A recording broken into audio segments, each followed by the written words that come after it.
Waalaikumsalam, Bu. Selamat pagi. Selamat pagi juga, Bu. Bagaimana nih kabarnya kalian hari ini? Baik, Bu.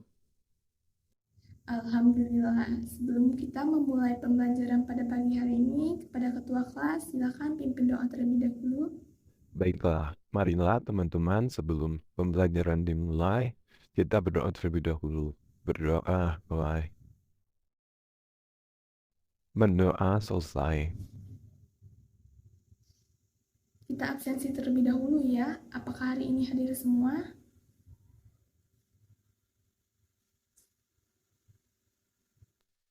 Hadir semua, Bu. Baik. Silakan lihat samping kanan dan samping kiri kalian. Apakah ada sampah? Jika ada, silakan dibuang. Baik, Bu. Nah, lanjut ya. Apakah sudah siap nih kita untuk belajar pada hari ini? Siap, Bu. Nah, pada pertemuan sebelumnya kita sudah membahas tentang pendapatan nasional. Coba kalian ingat, ada yang tahu tidak apa yang dimaksud dengan pendapatan nasional? Saya, Bu. Pendapatan nasional adalah nilai total barang dan jasa akhir yang dihasilkan oleh suatu negara dalam kurun waktu tertentu. Jelas sekali. Pendapatan nasional merupakan salah satu indikator penting untuk mengukur tingkat kesejahteraan ekonomi suatu negara. Nah, pada hari ini kita akan membahas materi yang masih berkaitan dengan pendapatan nasional, yaitu mengenai kesenjangan ekonomi. Coba kalian bayangkan, apakah di dalam suatu negara semua orang memiliki tingkat pendapatan yang sama? Tidak, Bu. Pasti ada yang pendapatannya lebih besar dan ada yang pendapatannya lebih kecil. Betul sekali, pasti ada perbedaan tingkat pendapatan antar individu atau kelompok masyarakat. Nah, hal inilah yang disebut dengan kesenjangan ekonomi. Memahami kesenjangan ekonomi bagaikan memetakan jalan menuju kesejahteraan. Mari kita belajar bersama agar tercipta masyarakat yang adil dan sejahtera. Nah, pada hari ini kita akan membahas mengenai kesenjangan ekonomi. Sebelum kita membahas lebih dalam, coba kalian bayangkan contoh-contoh dari kesenjangan ekonomi yang kita temui dalam kehidupan sehari-hari kita. Ya, silahkan. Saya, Bu. Contohnya, di kota besar banyak orang yang hidup dengan kemewahan, tetapi di pedesaan masih banyak orang yang hidup dalam kemiskinan. Benar sekali. Contoh-contoh tersebut pasti ada perbedaan tingkat pendapatan antar individu atau kelompok masyarakat. Nah, perbedaan inilah yang disebut dengan kesenjangan ekonomi.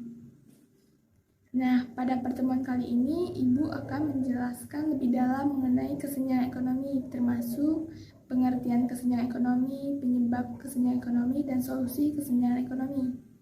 Baiklah, mari kita mulai sekarang ya pembelajarannya. Siap, Bu. Sebelum itu, Ibu akan menyampaikan tujuan pembelajaran terlebih dahulu. Yang pertama, peserta didik dapat mampu mendeskripsikan pengertian kesenjangan ekonomi. Yang kedua, peserta didik dapat mampu menganalisis penyebab kesenjangan ekonomi.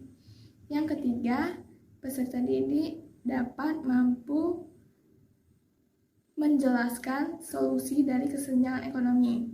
Nah, untuk sumber bacaan kalian bisa lihat di buku paket kita ya, atau kalian bisa mencari informasi tambahan di internet mengenai kesenjangan ekonomi ini. Baik, Bu. Coba kalian amati apa perbedaan dari kedua gambar tersebut. Saya, Bu. Terdapat perbedaan yang mencolok dari kedua jenis bangunan yang ada. Dapat dilihat dari perumahan dengan bangunan yang tinggi. Di dekatnya terdapat perumahan yang tidak layak dihuni. Tepat sekali. Pada gambar tersebut terdapat perbedaan ekonomi. Nah, Perbedaan tersebut disebut juga dengan kesenjangan ekonomi. Bagaimana menurut kalian, apa itu kesenjangan ekonomi? Saya, Bu. Kesenjangan ekonomi adalah kondisi tidak seimbang yang terjadi di masyarakat berdasarkan aspek ekonomi, di mana aspek ekonomi dapat terlihat dari tidak seimbangnya pendapatan masyarakat. Betul sekali. Coba kalian identifikasi apa saja penyebab terjadinya kesenjangan ekonomi. Saya, Bu. Kesenjangan ekonomi dapat memicu timbulnya kemiskinan di masyarakat.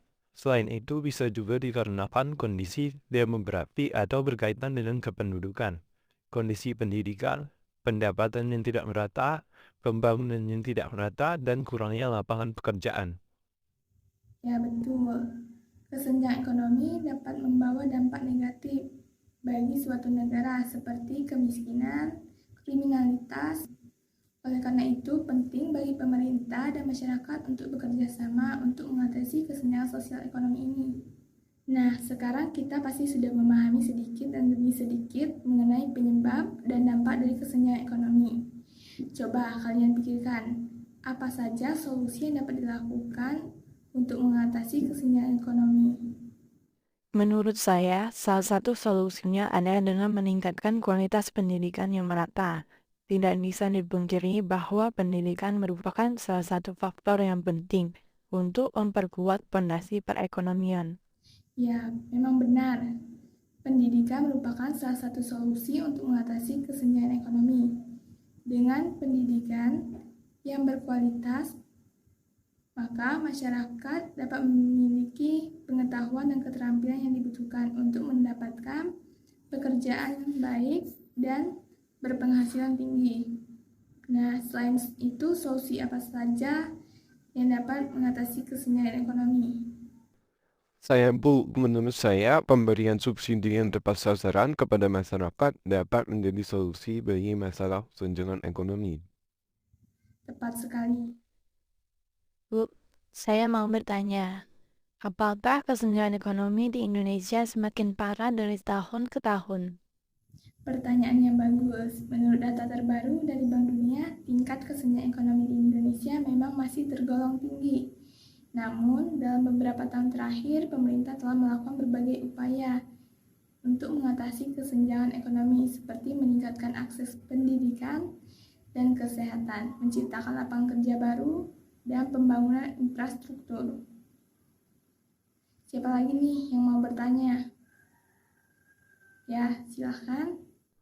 Izin bertanya, Bu, apa yang dapat dilakukan oleh masyarakat untuk membantu mengatasi kesenjangan ekonomi? Masyarakat dapat membantu dengan berbagai cara, seperti membayar pajak dengan tertib, berpartisipasi dalam kegiatan sosial yang membantu masyarakat yang kurang mampu. Nah, untuk memperdalam pemahaman kalian terkait materi yang sudah dijelaskan tadi, silakan kerjakan tugas secara berkelompok yang tertera pada lembar kerja peserta didik atau LKPD yang saya sudah kirimkan. Untuk pengumpulannya dikumpulkan minggu depan. Sekalian kita presentasi ya. Baiklah anak-anak, kita sudah sampai di akhir pembelajaran hari ini tentang kesenjangan ekonomi. Coba siapa yang mau menyimpulkan yang sudah kita pelajari hari ini? Saya, Bu. Kesenjangan ekonomi adalah perbedaan tingkat pendapatan antar individu atau kelompok masyarakat dalam suatu negara. Kesenjangan ekonomi dapat membawa dampak negatif bagi suatu negara seperti kemiskinan, kriminalitas, dan juga ketidakstabilan sosial. Tepat sekali, kesenjangan ekonomi dapat disebabkan berbagai faktor seperti akses pendidikan yang tidak merata, kesempatan kerja yang terbatas, dan untuk solusi mengatasi kesenjangan ekonomi ini adalah tanggung jawab kita bersama. Dengan usaha dan kerjasama yang keras, kita dapat menciptakan masyarakat yang lebih adil dan sejahtera bagi semua. Berakhir sudah pembelajaran kita hari ini. Untuk minggu depan, kita akan mempelajari materi tentang ketenaga kerjaan. Mari kita tutup pembelajaran hari ini dengan mengucap hamdalah.